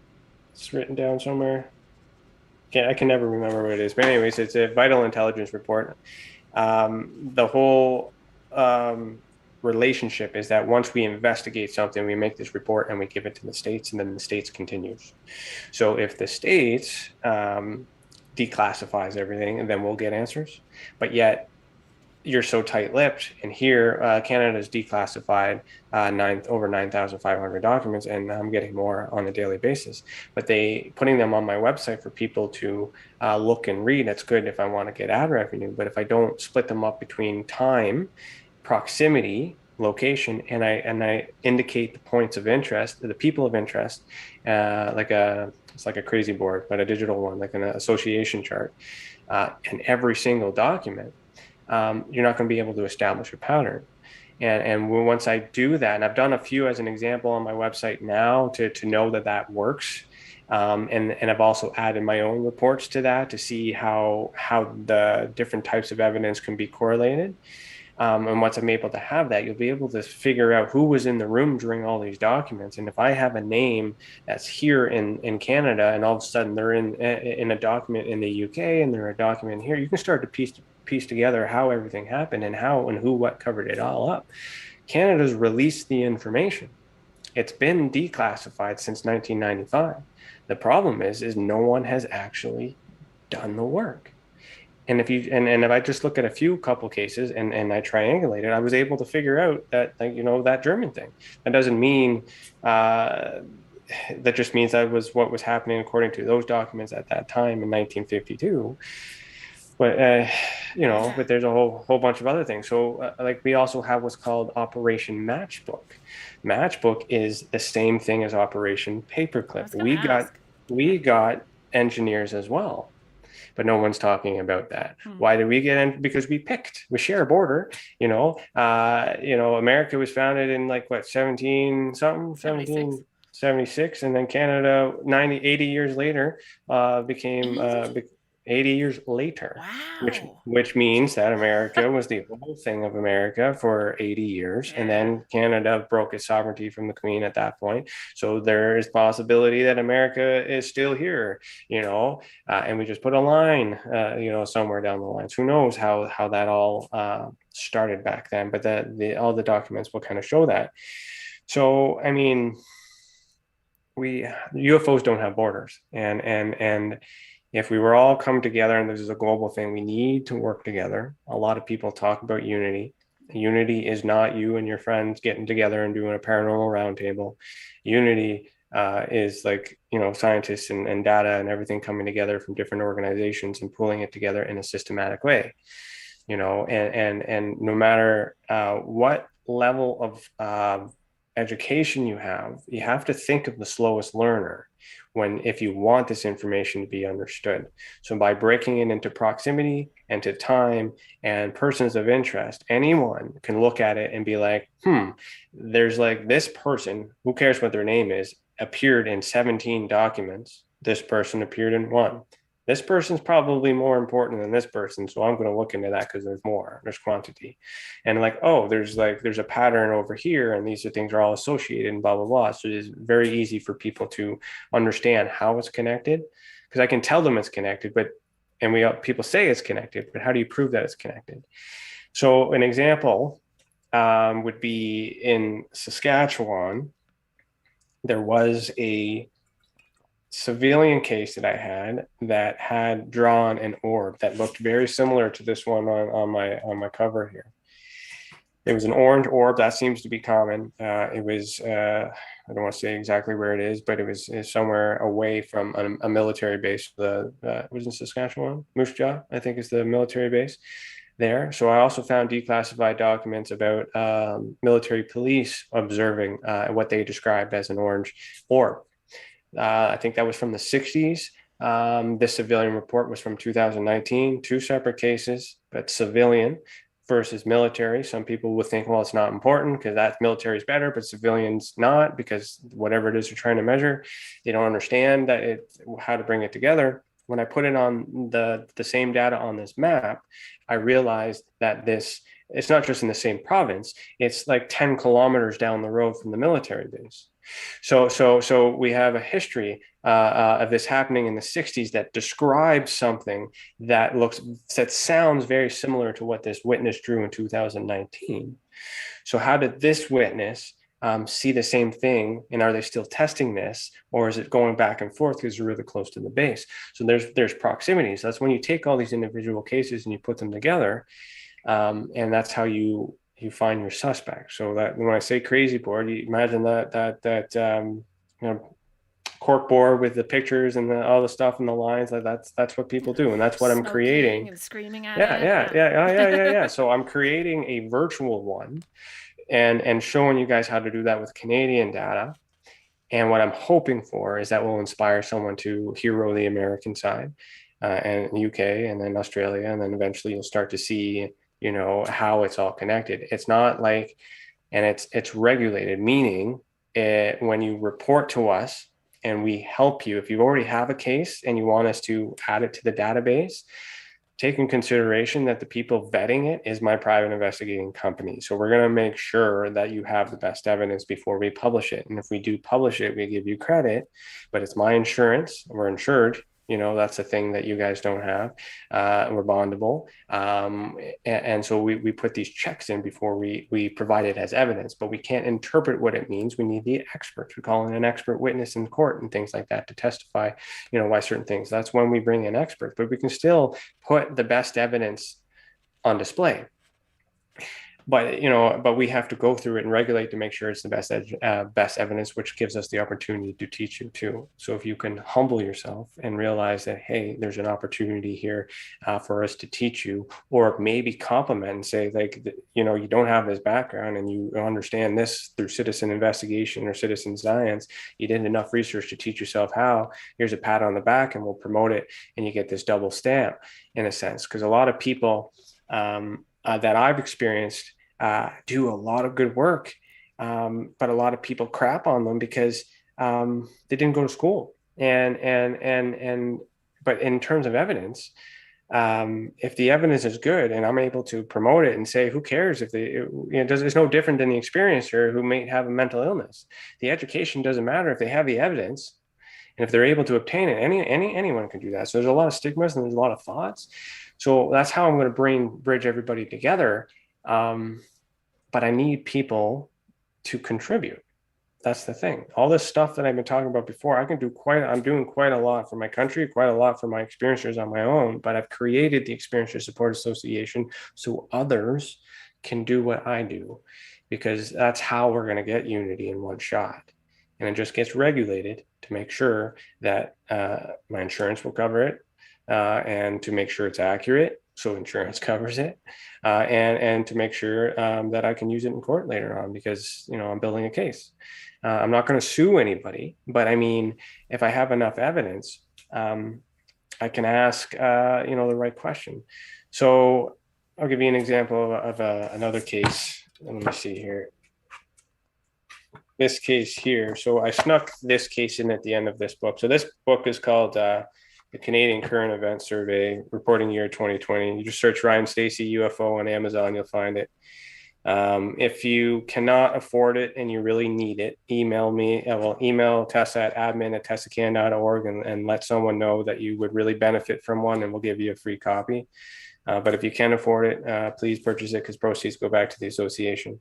But, don't think that you need money to get it. But, so there's that offer too. Just let us know. Be humble. Don't be afraid, to ask. But anyway, so this particular report is a civilian one that I did. And I put that at the end of all of these government ones to show that how this civilian case is very important when stacked with all these government ones. Now, this civilian one happened to have the best evidence out of all the ones in the government ones. But if I didn't use the government first, you wouldn't really understand that. And you'll get that in that book to see how I went through. And you also learn there's some little tricks in there on how I do things. I'm showing my work. And so what's interesting is this event happened in Edmonton, and there's video evidence. And it's been confirmed and validated. It does not look normal. It does look like an oscillating, disc of some sort with four lights, and it's moving. And there was a second witness on the trajectory. So after talking to the second witness, there was a straight line from one area to the other area. But if you follow that trajectory, it goes over a military base in Edmonton. But that military base was shut down. So I was thinking to myself, okay, great, secret military base is still operating, all the conspiracy, still think of it, still got to rule it out, but can't do it. But then I continue that trajectory to find out that the new base for Canadian Forces Base Edmonton was further ahead, same line trajectory. So there's evidence that shows that the witness had a video of an object. It traveled. The second witness picked it up to match the timeline, and then it went over the base. Now, I asked the government for a freedom of information request and access to information on anything at that particular date and time, because I had all that data in advance, and it came back no record found. Now they do give me records of some things. I used to think that no record found was just their scapegoat, but they have recently declassified stuff to me when I asked the right questions. So stuff does exist. But they said no record found. So I expanded the search, came back, no record found. And that's when I came to them and said, well, I have a video. So and if I didn't have that video first, if I just gave them that video first, and then they might be able to do whatever, but they didn't know I had a video. And once I came back, no record, I said, well, I have a video. Here's the video. I can confirm that it flew over your airbase on this date and time. How come you don't have a record of it? The response I got back was, we're not saying the event didn't happen. What we're saying is we do not have a record of it. So what that implied is that they acknowledged it. They just didn't document it. So, so asking the right question at the right time, building your case first before you go to court gave me a better answer. And that's because I know how to interrogate, I know how to interview, I know how to get those questions, which is why a lot of people don't like talking to me on Twitter, especially when I've been telling them every day I'm a PI. The first thing I say is I'm a PI. They used to think it was just a charade, but a lot of people, including Lou Elizondo, now knows that I do this for a living and I'm good at what I do. Yeah. I don't have a problem with Lou. I just needed to know what kind of human being he was, to understand why he is the way that he is and why people fight to the death for him and people fight to the death against him. That's all I needed to understand, why he was a messiah. It's not his fault. But he's not really doing anything to stop it either. So, but it's good for his books. Yeah. If he comes out with one. So, and is it wrong of him? Who everybody does it. So, I mean, it's all those other things. So what I'm kind of framing up to is when I get to that point and through politics and things like that, I do have a team that's working with me privately as well to build this. And this is in the future, like not right away. Is asking the right question. If you go to the government and you say, do aliens exist? They're going to give you a sugar-coated roundabout question. If you build a case if you can build a case and you ask the right question and you have the evidence in advance, you'll go further. So if I were to take that case I just explained as an example, and I go to the table and I say, are you aware that on February 18th, whatever year, that this object was in the sky? And they're like, well, no, we're not. I'm not aware of it. Then it's like, okay, well then I can prove that this object was in the sky, and you don't have any record of it. So are we in danger? This is there's a foreign object in our airspace over a military base. You have no documentation of it. Are we in danger? And that doesn't mention aliens. That doesn't mention adversaries. That gives them the opportunity to say it might be Russian or China or whatever. But now that I've asked that question about safety, it doesn't matter because I've just trapped them or shown that they don't have the information about what that is. Now, it could be a drone, it could be a blimp, it could be a bunch of other things. It's still a UFO because I haven't identified it, but someone else could identify it with all those other things too. So if you don't ask the right questions, you won't get the right answers. But if you don't investigate, you don't have your questions, and you don't know what answers you need or questions you need answered. Yeah. Right. So the investigative process is very easy. And you'll probably Google it or watch a Sherlock Holmes videos for shit's sakes. Like, I mean, you could, pick up a couple of tricks or two, but the research part, that comes after someone like me and many others tables the data and then quantifies it and measures it. I'm not a scientist, but I did take scientific method in high school. The scientific theory, Pythagoras and all of Pythagorean theory and all that stuff existed before they created schools. Yeah. 7 liberal arts of science. You've got someone in the chat that's arts liberalis. Oh, right on. Hello. But you know what I mean? Like we don't have to be educated in the way that we're told to be educated in order to have a voice. Yeah. So I'm not a police officer. but I'm educated the same. I work with police officers. I have powers under certain conditions that are similar to police officers, but I can't identify as one, and I never do. But I still have the training, and I just do everything that they do in a sense privately on my own terms, at my own rates, whatever I feel like doing. I have that flexibility, but I can still. I'm a privatized officer in that sense. But because I didn't go to, I'm not a police officer. I can't call myself a police officer. I still learn how to do journalism because I have to learn to investigate and write reports and for case studies for court. But I can't call myself a journalist because I didn't go to media school. I understand quantifying data and measurements and compare and contrast for evidence, but I'm not a scientist because I didn't go to school for that. But I still understand all the method. And that's why when I put this report out too, it's also to show an example that someone who doesn't have the credentials just spends the time to actually focus on the original arts of science that before school was even created, elementary stuff. Anyone can do it if you actually know how to do it or pay attention. And if everything you learn in school at the time, they don't really teach you everything, but I mean, there are things that we can do. And if you're challenging a scientist, be respectful because they did go to school. There's a lot, and they did pay a lot of money, and there's that ego and entitlement. So you still need to be polite to them. But if you're able to show them work and they look at it and they're like, I don't have to do anything other than make sure that this is right. And then all of a sudden it doesn't matter that you don't have these credentials. And there are some people in the scientific community that I work with that sees my work, that knows that I understand it, and they're taking it and they're going to take it to the next level because we're working together. And like I said, the CSI guy cannot examine the blood sample if the police officer doesn't acknowledge that it's there, doesn't protect the crime scene, doesn't collect the sample, or at least protect the scene so they can collect the sample.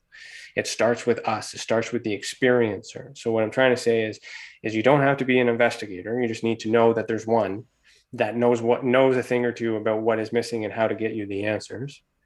Willing to teach if you're willing to report and share your information, and teach the experiencers. Once I'm able to teach the experiencer how to investigate their own, we'll get better data. So a lot of times this is a common thing too, is like you'll take pictures, days will pass, you'll go back and you'll look through them and you're like, oh my God, there's an object in the sky.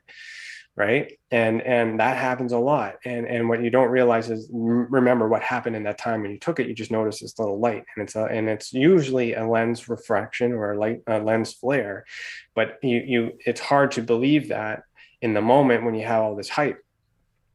So the easiest thing to do with the experiencer is to go back to the same place, pull your cell phone out and hold it at the sun and let me know when you see another object in the sky. Because if you do it in real time, you'll see it. And then you move the camera and then you see it move around. And then they were like, oh, so now they've walked through it. They've seen it. They've experienced it. That case is closed. That's okay for me, because what I know is they're going to report again. And the next time they report again, it won't be like that because they learned something. And I got to continue. So by me working with the experiencers in this way and rule out a bunch of things, they've learned that the way that they're collecting evidence doesn't work, and they're collecting better evidence for me. And I'm no longer getting the crap that everybody else is losing their mind. And all I'm doing is taking the time to show the people how to do something so simple and so easy, which all these scholars don't do because they want to write the book. And the other thing too with journalism, there's a journalist, there's a researcher, and myself that are all trying to get these declassified documents at the same time.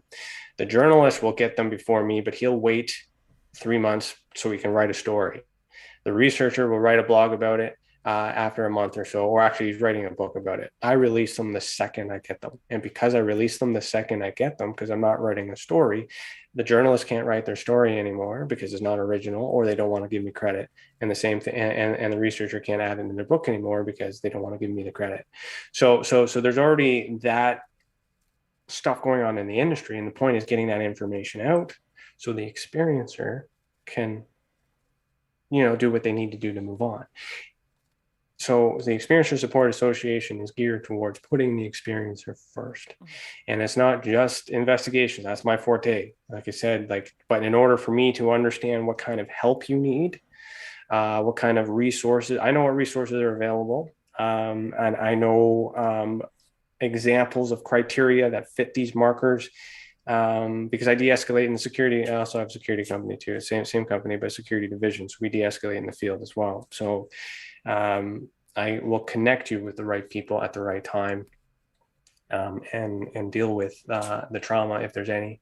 And if you don't have trauma and you're okay with it, and you have the answers, report so we can understand. Make sure that you're confident. Maybe you didn't miss anything, but at the same time, so we can help teach the others who are afraid not to be afraid, so they know they're not alone. And we give experiencer cards at the end of the year too, which is with your experiencer ID number. And with that, I haven't really figured out what I'm going to do with it, but it's basically like a golden ticket. So if I travel and I tour and I do an event and you have one of these and you show me in person, then, you're going to get some backstage pass or something. Like, we'll figure it out. But, because if it wasn't for these experiencers coming forward and sharing this information and trusting me, and you're not just trusting me, keep in mind that it's a private investigating company that has to protect your information. I don't work for the government. I am government regulated, which means I have to follow regulations in order to maintain my license, but I'm not controlled or funded by the government. I just want that to be clear, because a lot of people, think that. When you report, you should report to as many people as you trust. So you can get a variance. Everything I just talked about, that's my way, that's my method. It might make sense to you, but I don't know. I know enough about the subject to know that I'm right, but I don't know enough to know if I'm wrong. So even if I give you my opinion on that, fact check it or work with it until we come to a conclusion. I mean, to identify an object, we will never know, but if we come to a conclusion and be like, it's likely an airplane, and we both agree, then it's identified. Because for you, if we both can't figure out what it is, then it's unidentified. But then maybe one day someone might identify it, and then the unknowns become identified, and then we learn more as we learn more information. But that's just UFOs, right? There's still beings, there's beasts, there's Bigfoot, there's Dogman, there's cryptids, paracryptids, poltergeist activity, there's EVP, there's a whole bunch of other evidence that can be connected to the ultra spectrum. And if these UFOs exist in the ultra spectrum, then we need to work with people that can connect to the ultra spectrum to see them and draw them and then compare them to where they are. So that way we can compare them to everything else. So that's why this annex on the website is very important in this database, so anyone can contribute and add to it through the criteria. So that way we can see what really exists and what's really documented, and we're just making sure it's the best evidence. And if it's not, then we'll show you what you need to make it, come back to us later and blah blah blah. Or here's a coupon. Like, a plan that I have for the academy once it's done is to have like a coupon kind of set. Like, if you do make a report and it's, I want to say it's garbage, but it's it's not usable data, then it's like, here's a discount, take the course and then try again, in a sense. So there's lots of things, and that's coming from me as a number for MUFON. So I was a former national chief investigator for MUFON Canada. I was also the director of field investigator training for MUFON internationally. So I had to teach field investigators how to identify objects. But I was always a number, and I meant nothing to them, and the experiencers meant nothing to them. So that's the philosophy, is trying to find a way to make the experiencers know that they matter without revealing their identity, and providing enough information to also challenge that you don't need to know where they live. You just know that I know where they live, and here's my confidence, and here's my background, and I'm telling you that this is where you got to look at, because this is what matters. This is where the event happened. This is what they saw. What do you think it is? Well, it doesn't matter if they were drinking or not. I already went through that. It doesn't matter, right? And that's so I can communicate to these other people who try to look for reasons to disprove and debunk. And I can go back and forth because the evidence doesn't matter. And the credibility of the witness, you don't have to worry about that. You got to disprove the credibility of me. Yeah. And if you disprove the credibility of me, I got a lot behind it. I have a business that does TESA, and I also have a private investigating firm that's insured and bondable that pays for everything, including my house. So, It's a lot you know, on. are It's a you? lot on the line. Yeah. So I'm just trying to say, if I tell you I don't know what it is, that's because I have to be safe. But if I tell you I'm certain that it's not that, I'm certain it's not that. Yeah. Like you know what I'm saying? And then, but don't challenge me, work with me, Yeah. you know, and let me help you, or educate me, because there's police officers out there that you know, that have access to tools and stuff that I have to pay for, subscribe to, but they get it for free because of their government. But you know, I don't know, that's just kind of me. That's, I'm just putting my hat in the ring and saying that I'm on nobody's side but the people's side, which is also why I do report crime and fraud to the local authorities too, of anyone who is trying to scam people into money into believing a certain thing. So that's also a thing that I do. Yeah, Private. we can all support that as well, especially in this field where there's so much of that going on. And I love your vision, you know, for the entirety of this many fields, you know, to be connected and also to put more you know, value and trust in the experiencers themselves, give them what they need with the Experiencer Support Association, helping people learn how to do this themselves and getting everyone involved and just connecting all of this together. And I love that far seeing vision. I love the holistic aspect, and I love all the expertise that you bring to all of that that makes it workable and applicable and functional, and that's really beautiful. And it's a really nice note to end on too, because it's a good vision, I think, that we can all get behind and be in support of and appreciate about you. And you just have such a good way of sharing all of that and really helping people understand exactly what it is, especially in a field where people are so hard-headed and so stuck in their ways about what they are absolutely sure happened or is happening, But they're has been people happening. too. So They're yes, people too, right? So absolutely. as and the take home is I understand how to communicate with everybody. I understand how to package it all together. You don't need to work with all these people. Just you work with me, I will work with them. I will de-escalate, I will mediate. It's also something else I do for a living, I'll mediate. So and then we learn together. I mean, these guys, the anger is real because there's no validation, there's no help, there's no recognition, there's no award, there's no reward. And a lot of people get frustrated because they're experiencers themselves. And if they, and some of them are veterans too, especially in the UFO community. I mean, I'm an experiencer myself, and I'm a vet too. But I mean, I understand. I understand all sides. So, you know, I'm not really, you can trust the government with some things, but not everything. But, you know, so I can understand why they are the way that they are. Mm-hmm. And that's why I know I have to show them so they understand and quiet. And those will eventually come around, and some have. I've been doing this for a while. At the very beginning, it was a big tuss and steam, and everyone kind of segregated, but yet there's evidence to show that they know who I am. They provide the information, or I'm tracking that they're reading everything I'm doing, so they're learning, you know. So like, there's people too, and I, you know, have background in sociology and political science and stuff too, criminology. So, and that's why it's important to study the people, and that includes those who are working in the industry, because we all want the same answer. And we all want the government to, we've already gotten disclosure. We've gotten confirmation in a sense. What everyone's fighting for now is a confession. They want the government to admit that it exists, but it might not exist. We don't know. I mean, and then there's a lot of things going on.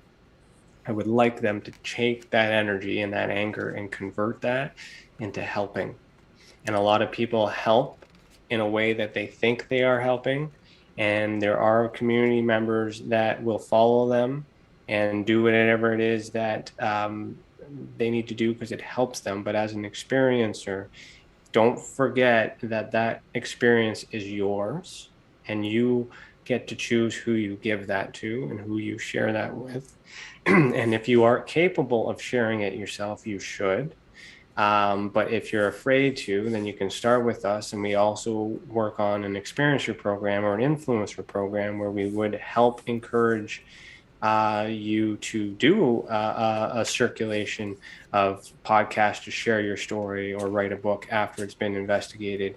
And we create a pseudonym for you, and you know, we protect your identity, of course, for as long as you know, we want to kind of encourage people to come forward, but not without some sort of protection in place in case these, you know, these bullies in the UFO community and paranormal community come at you. And recently, some had swung back and forth, and they got channels shut down. Some got arrested because because I'm an actual investigator. I'm not just a guy on a YouTube channel that you can just trade with. And they learn really quick that I set them all up in a sense, and they took the bait and they fell for it, and they all lost their channels. And the reason for that is because they were fighting with each other and doing a whole bunch of things that had nothing to do with ufology. They were attacking, they were bullying, they were doxing, they were harming the public, they were doing all these things. And the people that are listening to that, they don't have anywhere to go, and this is all they have. So I want to thank you for the opportunity to ask me the questions that made me talk this way that I've never talked about before. So this is like a very new, different type of conversation than I've always had. I opened up, and it's also nice to see a female in ufology and all this other stuff too, because there's not too many. It's mostly just a bunch of egotistical asshat guys, you know, and you know. Yeah, it's not just in ufology; it's in the podcasting and shows in general. But I appreciate that so much, and I love being able to just chat and open up and share ideas and converse, and it's been really great. The audience has loved it a lot, and you know, great sharing and enjoying your time. So if you had to share one final last thought before we end here in a minute, what would you want to say to people out there? Well, I believe you. I believe that what is happening is happening to you. I may not know exactly what it is, but I'm trying really hard to understand it. And I want to thank you, because if no one talked to me, if no one shared their stuff, I wouldn't have anything to build. I wouldn't have a reason to create more. I wouldn't have an understanding that more people need this, and I wouldn't be here. And everybody else that was there, that's still trying to be there, that's causing all this pain and harm to continue to hold this mountain here. Remember that the people buying these things are the reason you're there. Don't forget that. And everything you can find is on our YouTube channel. So the Experiences Support Association on YouTube. I have a podcast that's interrogation style called Beyond the Tinfoil Hat every Thursday at 8 p.m. I also am bringing back a declassified document special called Uncharted Case Files, where I actually read out the declassified documents that I get and explain to you how it's important, what it means, and all the leads. So I teach you some stuff on that. Excuse me. Yeah, but you can find everything on the website, tessacan.org, and YouTube. Yeah. Oh, it's perfect. I love all those opportunities and ways, and fellow travelers of the path. It is a beautiful thing. And this has been your analog electric concentric dose of wisdom, according to the psychogenic UFO investigator, Ryan Stacey. Ryan, thank you so much for your time here tonight. Thanks for having me. Heal the world. Well, every single day is an empty slate that holds literally everything in its grasp. Wake up and treat it as the infinite possibility that it is. Every idea is an open game for your mind and soul to play within. So wake up and treat it as the infinite possibility that it is. And every phenomenon is a portal to deeper understanding for the curious observer. So wake up and treat it as the infinite possibility that it is. You are capable of anything. Don't close down and make final decisions that serve nothing but your dwindling experience and mind. Wake up, open up, jump through the portal, and until you do, travel well, aim for balance, and always look inside first.